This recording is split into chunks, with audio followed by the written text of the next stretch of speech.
evening to our viewers watching on television and those joining us online across our social media platforms. I am Adana Dork with the Friday, April 17th edition of the Guyana TV9 News.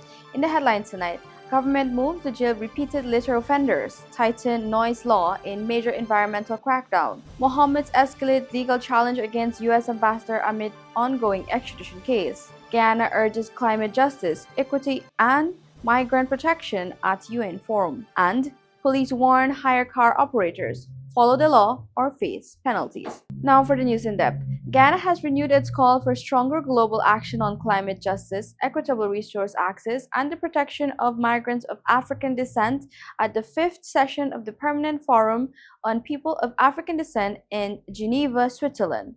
Here's more. Delivering remarks at the forum, Minister within the Ministry of Housing, Vanessa Ben, underscored the importance of youth participation, commending organizers for giving prominence to young voices and recognizing them as key drivers of change. Guyana aligned itself with CARICOM's position as presented by Youth Ambassador Paris Campbell and reiterated the urgent need for tangible support to countries and communities disproportionately affected by climate change. People of African descent are amongst the least contributors to this global challenge, which threatens our mere existence, but are the most vulnerable to its impacts. Guyana restates our grave concern about the disproportionate treatment of migrant people of African descent fleeing from climate catastrophes, internal wars, and other upheavals. The minister also raised concerns about the treatment of migrants of African descent, noting that many are forced to flee climate disasters, conflict, and other crises, yet face unequal and often harsh conditions. Guyana further highlighted global health inequities, pointing to ongoing negotiations at the World Health Organization for a pathogen access and benefit sharing system, and stressing that access to genetic resources must be matched with meaningful benefits for affected regions. Climate justice is a human right. Representation matters. Guyana remains committed to advancing the transformation of people of African descent, both by supporting this forum and by implementing deliberate policies and programs for African Guyanese to be economically secure and empowered architects of their own futures. Guyana calls for greater support for this permanent forum to comprehensively deliver Durban Declaration's program of action. Sustained international commitment will enable this second international decade for people of African descent to be truly transformative. Guyana reaffirmed its commitment to empowering people of African descent through targeted national policies and support for international frameworks, including the Durban Declaration, while Minister within the Ministry of Culture, Youth and Sports, Stephen Jacobs, also participated in the forum on behalf of the country. U.S.-sanctioned businessmen Azruddin Mohammed and his father Nazar Mohammed have, through their United States-based attorney, launched a fresh attempt to challenge the ongoing extradition proceedings by accusing U.S. Ambassador to Guyana Nicole D. Theriot of overstepping diplomatic boundaries.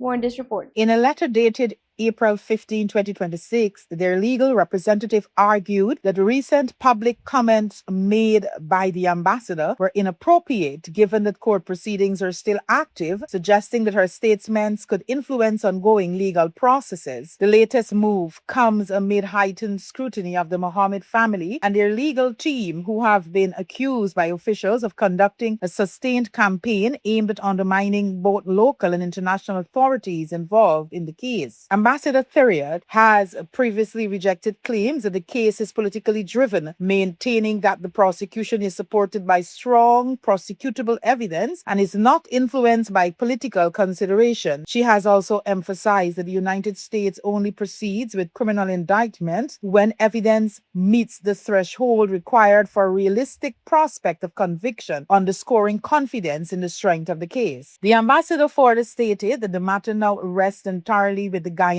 judicial system following the U.S. indictment, with local courts responsible for handling the extradition process. She also clarified that the government of Guyana did not initiate the indictment and reiterated that the case is not politically motivated from the perspective of the United States. Nazar Mohammed, age 72, and his son Azruddin Mohammed, age 39, are facing an 11-count indictment in the United States District Court for the Southern District of Florida, including including charges of conspiracy to commit wire fraud, mail fraud, money laundering, and customs related offenses linked to an alleged 50 million US dollars gold export and tax evasion scheme. 11 motorists from Region 1 were charged with driving under the influence after breathalyzer tests showed alcohol levels above the legal limit, while one man was also charged for refusing to take the test. All appeared in Mabruma and Port Kaituma courts, pleaded guilty, and were fined varying amounts. Authorities continue enforcing raw safety laws. More news after the break. Stay tuned. GCOM is currently conducting a national registration exercise. Who can register? Anyone who will be 14 years or older by June 30, 2026 and is a Guyanese citizen by birth, descent, naturalization, or is a citizen from a Commonwealth country living in Guyana for 1 year or more. Persons eligible for registration must visit the GCOM registration office responsible for their area of residence to apply. Persons who are already registered could apply for a name change if they have changed their names since they were registered, apply for corrections if there is incorrect information on their national ID cards. Persons who are desirous of conducting any of the above transactions must provide the relevant supporting documents. Persons who are already registered must collect their new ID cards if they have not yet done so. This registration exercise will end on May 29, 2026. You need to apply for a transfer if you now live at a different address than the one you were registered at. For more information, contact the GCOM on 225-027729 or visit www.gcom.org.gy.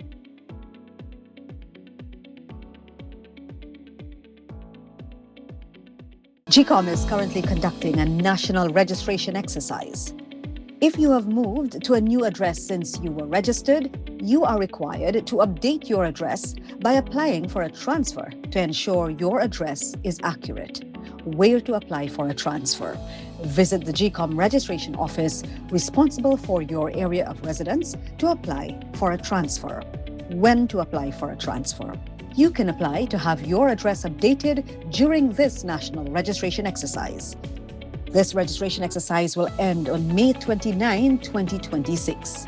The office hours for GCOM are permanent registration offices open Monday to Thursdays from 8 to 12 hours and 13 to 16 hours 30, and on Fridays from 8 to 12 hours and 13 to 15 hours 30. The offices will be closed on weekends and holidays. For more information, contact the GCOM on 225-027729 or visit www.gcom.org.gy. Okay, so I'm here with Mr. Kenneth. We're doing a site visit for the Nitro Go-Kart Clash, which is carded for April 19th right here at Battlegrounds, the National Stadium car park. I'm here with Mr. Kenneth. He is the person in charge of Chicken Outlet that is located in Grove area. He is very pleased to do a site visit walk around with us, and now we're just planning and plotting which areas that they will be using to provide chicken concession for our patrons here at the Nitro Go-Kart Clash. Mr. Kenneth, what do you have to say? We're very excited about the opportunity to come here and put up our restaurant for this occasion, and we're looking forward for it, and we are 100% here with you guys. So as you know, Chicken is a brand that originated in the UAE. Correct. They have one branch in Trinidad and Tobago, and they have one other branch here in Guyana. And it's a very exciting brand. It's halal chicken. I want you all to go check it out. And they will be part of the Nitro Kart Clash right here at the National Stadium.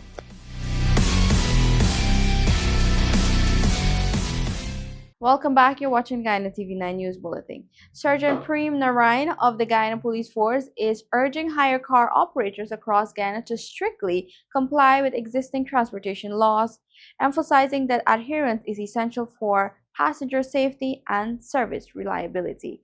More in this report. Speaking from Traffic Headquarters, where he is attached to the Education Section, Sergeant Narayan outlined the legal framework governing hire car operations. He pointed to the provision of the Hire Car Act, which mandates that all operators obtain and maintain a valid road service license. According to the officer, the law clearly defines the standards required for vehicles used in public transportation. These rules are designed not only to regulate the sector but also to ensure that passengers are transported in safe and suitable conditions. conditions. He stressed that vehicles must be mechanically sound and properly maintained before being allowed on the road. Particularly, attention, he noted, should be given to seating, which must be intact and free from damage that could pose a risk to passengers. All hire car must properly fit to traverse on a roadway with your passengers.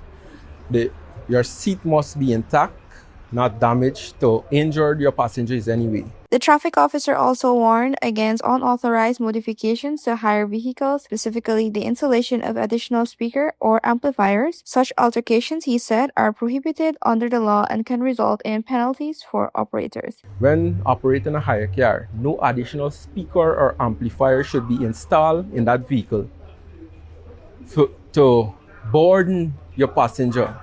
That's against the law and it's an offense. You must not do that. More so, a hire car driver should be properly attired at all times. I'm just reminding you here again, drive safe on our roadway. Respect your passengers, respect other road users. Beyond vehicles compliant, Sergeant Narayan underscored the importance of professionalism amongst drivers. He reminded operators that proper attire and conduct are expected at all times when providing public transportation services. He's encouraging car drivers to prioritize safety, respect passengers, and remain mindful of other road users and pedestrians as they navigate Guyana's roadways. Adana Dork, Guyana TV9 News. The government of Guyana is preparing sweeping legal changes to tackle littering and noise nuisance, with Attorney General and Minister of Legal Affairs Anil Nandlal SC announcing plans to introduce harsher penalties, including imprisonment and mandatory community service for repeated offenders. The move forms part of a broader push to strengthen environmental enforcement and improve public health standards across the country. Here's more. According to Nandlal, authorities will amend the Summary Jurisdiction Offences Act to expand the scope of litter-related offences, increase fines, and introduce new punitive measures. Repeat offenders could face prison time, while community service penalties may include participating in cleanup effort. The initiative reflects what the government describes as an urgent need to address widespread violations. We are going to treat them that way. So I was instructed by His Excellency to review the current framework with a view of strengthening it, increase the penalties, and also consider making enforcement easier. The Attorney General explained that Guyana already has a comprehensive legal framework in place, particularly under environmental protection regulations published in November 2013. However, many of these provisions have never been fully implemented. The government now intends to operationalize these existing laws while updating them to meet current challenges. The regulations outline detailed offenses for littering in public and private spaces, including from motor vehicles, and place responsibility on public transportation operators to provide garbage receptacles. They also empower local authorities to appoint wardens with significant enforcement powers, including the authority to enter premises, remove derelict vehicles, and initiate legal action against offenders. Additionally, the framework assigns responsibilities to neighborhood democratic councils (NDC) to ensure proper waste management systems are in place. Wardens are also granted powers of arrest and legal protection while carrying out their duties, signaling a robust but underutilized enforcement system. Beyond littering, the government is also targeting noise pollution, which officials say remains a major concern. Existing environmental protection regulations already prescribe fines ranging from $300,000 to $750,000 and up to 1 year in prison for violations, but enforcement has been limited due to capacity constraints. Noise nuisance and garbage are major issues in our country. And we have to accept that as decent, law-abiding civil-minded citizen. To address enforcement gaps, the government plans to integrate these regulations into mainstream criminal law, allowing the police to play a more active role. Special attention will also be given to noise from motor vehicles, including modified exhaust systems and missing silencers, which officials describe as a growing and disruptive trend. Minister Nandlal emphasized that these measures are intended to protect public health and restore civic pride, urging citizens to support the initiative. He argued that maintaining a clean and orderly environment is essential for any modern society and warned that tolerance for persistent offenders will soon come to an end. Adana Dork, Guyana TV9 News. More news after the break. Stay tuned.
Want to place your death announcements and in memoriam messages on Channel 9?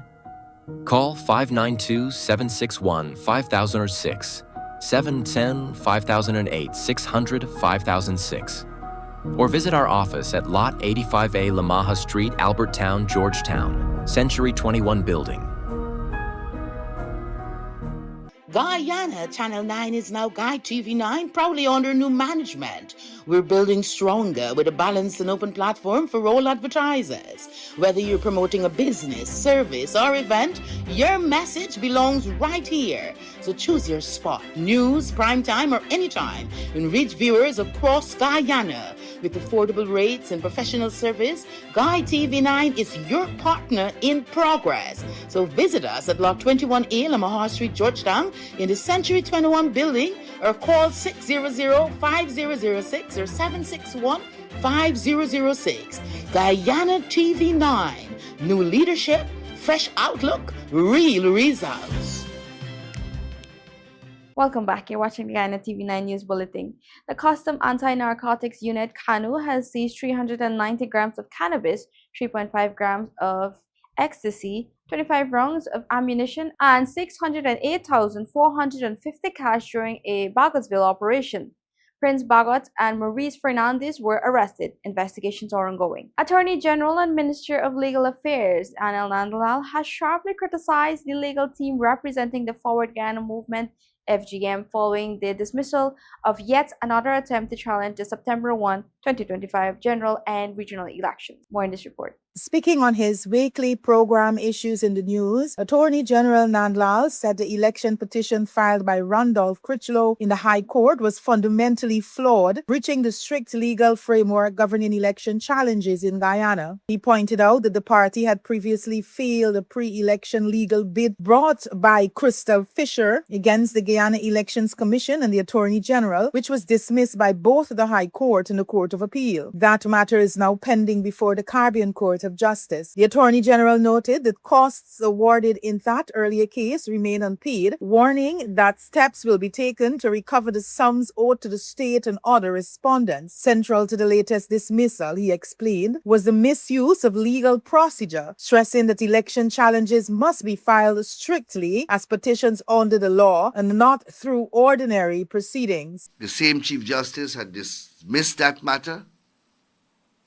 Then they went to the Court of Appeal, and the Court of Appeal dismissed the appeal from the Chief Justice decision, and they are now at the Caribbean Court of Justice, where they have filed an appeal and are waiting a date for that case to be fixed.